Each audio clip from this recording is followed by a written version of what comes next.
This year, the North Country will be receiving absentee ballots from an unlikely source: inmates who are serving time in county jails. 7 News reporter Gage Kilborn tells us what the inmates' response has been to this opportunity.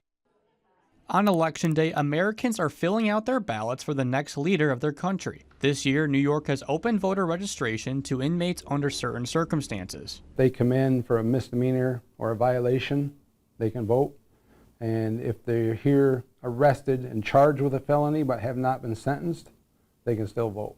In addition, they are allowed to vote after they finish serving their maximum sentence, are discharged from parole, or are pardoned. A prisoner is not allowed to vote if they are convicted of a felony or they are on parole for a felony. Former Governor Andrew Cuomo signed this into law 3 years ago, making this the first presidential election where inmates are given a voice. I mean, it's their constitutional right to vote, and every citizen should get out and vote. And if you don't vote, you can't complain.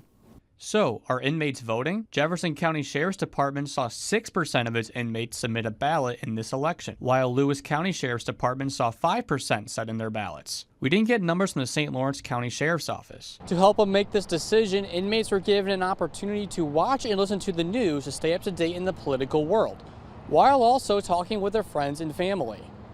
It's got to be either stuff they hear from family or on the news.